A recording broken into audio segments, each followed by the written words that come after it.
नमस्कार विद्यार्थी मित्रांनो, मी तुमच्या सर्वांचं स्वागत करतो या आपल्या विज्ञान संकल्प MPSC राज्यसेवा सायन्स PYQ सिरीजमध्ये. जसं की तुम्हाला माहिती आहे, राज्यसेवा 28 सप्टेंबरला होणार आहे. त्यासाठी हा कोर्स राईटअप इन्स्टिट्यूटनी डिझाईन केलेला आहे आणि हा आपल्या या कोर्सचा पहिला इंट्रोडक्शन व्हिडिओ आहे, ज्याच्यामध्ये मी तुम्हाला माहिती सांगणार आहे की या कोर्समध्ये तुम्ही कशा पद्धतीने आपल्याला पुढं जायचं आहे, कशा पद्धतीने आपण गोष्टी कव्हर करणार आहोत आणि मॅक्झिमम तुम्हाला कशा पद्धतीने या कोर्सचा फायदा होणार आहे. तर हा व्हिडिओ जर तुम्ही यूट्यूबवर बघत असाल तर please do enroll in this course on our app Writeup institute, आणि ॲपवर बघत असाल तर हा आपला पहिला इंट्रोडक्शनचा व्हिडिओ असणार आहे. तर आपण सुरुवात करूयात. तर राज्यसेवामध्ये MPSCच्या राज्यसेवामध्ये जर आपण विचार केला असता, आपल्याला हे बघायला मिळतं की प्रत्येक वर्षाच्या अनुभवावरून 18 ते 20 प्रश्न हे सायन्स या विषयावर विचारले जात आहेत. 18 ते 20 प्रश्न म्हणजे अराउंड 38 to 40 मार्क ते होतात आणि हा खूप इम्पॉर्टंट सेक्शन होऊन जातो पेपरमधला, की जर आपल्याला हे 38 ते 40 मार्क जर आपल्याला कव्हर करता आले तर डेफिनेटली आपण एक पर्टिक्युलर कॉम्पिटिटर्सला खूप मागं टाकू शकतो आणि कुठंतरी आपली जागा मेनसाठी फिक्स करू शकतो. तर डेफिनेटली हे सगळे क्वेश्चन आम्ही 2024 पासून आपण सुरू केलेले आहेत. तर ते 2023, 22 मग असं पुढं जात जात 2013 पर्यंत PYQचं डिस्कशन केलेलं आहे. तर या कोर्समध्ये आपण प्रत्येक वर्षाच्या PYQला बघणार आहोत, त्याचं मराठीमध्ये स्पष्टीकरण घेणार आहोत, त्याचं इंग्लिशमध्येही स्पष्टीकरण बघणार आहोत. त्याची तुम्हाला PDF दिली जाणार आणि त्या PDFमध्ये थीम आयडेंटिफाय करून तुम्हाला त्या पद्धतीने नोट्स बनवता येतील, त्या पद्धतीने रिव्हिजनला सोपं जाईल. तर विद्यार्थ्यांनो, सायन्स हा सब्जेक्ट कन्सेप्च्युअल असतो, तसंच राज्यसेवा ही आपल्याला थेरॉटिकल नॉलेजवरून थोडंसं कॅल्क्युलेशन बेस ही क्वेश्चन विचारत आहेत. तर या दोन्ही पार्ट्सला आपण इंटिग्रेट करून आपण या कोर्समध्ये शिकणार आहोत. तसंच तुम्हाला स्मार्ट एलिमिनेशन ही या कोर्समध्ये सांगितलं जाणार आहे. पुढची स्लाईड बघूयात आपण. हे खूप इम्पॉर्टंट आहे, कोर्स हायलाईट आणि डिलिव्हरेबल्स.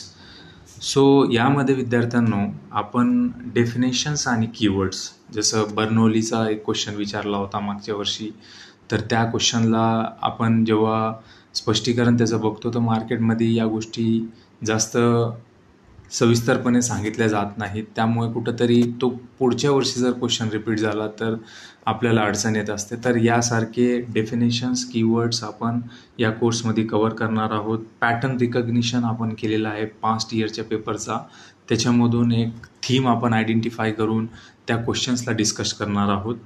परत एलिमिनेशन स्किल तसंही मागंही सांगितलं मी तुम्हाला आहे. आणि कोर्सची जी लँग्वेज आहे ती हिंदी नसून इंग्लिश आणि मराठीमध्ये आहे. तर हा पार्ट कट केलेला आहे आपण, आणि जशी डिमांड आली विद्यार्थ्यांकडून ती बघता मराठी आणि इंग्लिशमध्येच हा कोर्स राहणार आहे. त्यानंतर आपण लेक्चर आणि टेस्टची स्ट्रॅटेजी थोडीशी डिस्कस करून घेऊयात.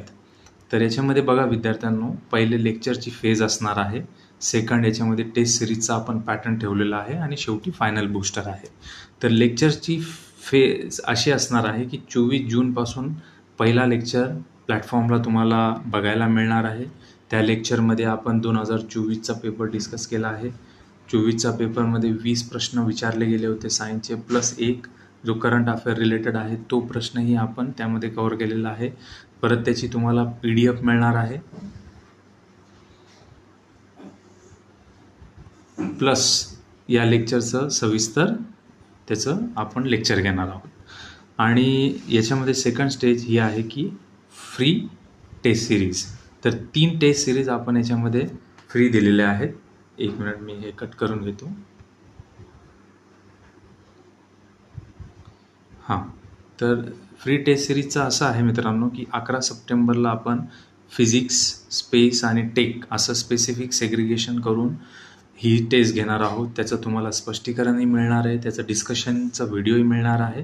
त्याच्यानंतर 12 सप्टेंबरला केमिस्ट्री, बायोलॉजी पार्ट कवर होणार आहे. 13 सप्टेंबरला एन्व्हायरमेंट प्लस करंट अफेअर्सचा पार्ट आपण कवर करणार आहोत. पुढे जाऊयात. अँड हा पार्ट राहिला फायनल बूस्टर. तर याच्यामध्ये 14 सप्टेंबरला एक थोडीशी आपण स्ट्रॅटेजी डिस्कस करून घेणार आहोत आणि 18 सप्टेंबरला लास्ट सेशन राहील ज्याच्यामध्ये एक बूस्टर आणि कशी एक्झाम ओरिएंटेड आपली स्ट्रॅटेजी हवी आहे त्याबद्दल आपण डिस्कस करूयात. या कोर्सची जी पर मॉड्यूल व्हॅल्यू आहे मित्रांनो ती फक्त किंवा 25पेक्षा ती कमी आहे, 25 रुपयापेक्षा ती कमी आहे आणि खूप रिजनेबल असं 299चा हा कोर्स बनवलेला आहे की ज्यामुळे जास्तीत जास्त विद्यार्थ्यांना फायदा हो. मेडिकल फॅटर्निटीचे टीचर्सनी हा कोर्स कवर केलेला आहे. त्यामुळे कॉम्पिटेटिव्ह एक्झाम आणि या एक्झाममध्ये विचारले जाणाऱ्या प्रश्नाची पातळी जशी जशी वाढत आहे तसं या कोर्समध्ये त्यांनी हे गोष्टी कवर केलेल्या आहेत. तर हा कोर्स कोणासाठी आहे तर great for beginners also, ideal for repeaters and working aspirants. तर जर हा कोर्स तुम्ही केला तर तुम्हाला डेफिनेटली राज्यसेवामध्ये तर फायदा होणारच आहे, पण पुढं कंबाईन, ग्रुप बी, ग्रुप सी यासारख्या एक्झाममध्ये सुद्धा तुम्हाला फायदा होणार आहे. सो मित्रांनो, आपण आमच्यासोबत जर्नी स्टार्ट करा. एक स्ट्रिक्ट प्लॅन आपण फॉलो करणार आहोत. क्लॅरिटी तुमची बिल्ड होणार आहे आणि कॉन्फिडन्सनी तुम्ही एक्झामला जाल आणि मॅक्झिमम आपण जर डिसिप्लिननी हा पाथ फॉलो केला, तुम्ही चांगले नोट्स बनवले, या PYQ थीम्स आयडेंटिफाय केले तर मॅक्झिमम स्कोअर आपल्याला येणार आहे. आय विल अश्योर यू की हा कोर्स सिन्सिअरली करा आणि डेफिनेटली आपण डिसिप्लिन राहून हा अभ्यासक्रम बघणार आहोत, फोकस राहून बघणार आहोत आणि एक आपलं पर्पज आहे की आपल्याला फक्त ही परीक्षा पास नाही करायची तर पुढे जाऊन आपल्याला आपल्या महाराष्ट्राची सेवाही करायची आहे. त्यामुळे या एक असं कमिटमेंट ठेवून या कोर्सला मी तुमचं स्वागत करतो. तुम्ही आले आहात. डेफिनेटली एक फायनल थॉट म्हणून मी या इंट्रोडक्शन व्हिडिओला कन्क्लूड करतो की आपण पूर्ण प्रोसिजर डिसिप्लिननी, फोकसनी फॉलो करणार आहोत आणि कधी आपल्याला असं वाटतं की गोष्टी कवर होत नाहीत, वेळेवर होत नाहीत, पण जर आपण प्रोसेस फॉलो केली, स्वतःवर विश्वास ठेवला आणि सोबत राहून एका कोलॅबरेटिव्ह एफर्ट्सने जर आपण काम केलं तर डेफिनेटली आपण आपलं टार्गेट अचीव करणार आहोत. त्यामुळे आता पुढच्या लेक्चरमध्ये जो 24 जूनला 2024चा आपण पेपर डिस्कस करणार आहोत त्यामध्ये भेटूयात. तोपर्यंत सायनिंग आउट. जय हिंद, जय महाराष्ट्र. थँक्यू.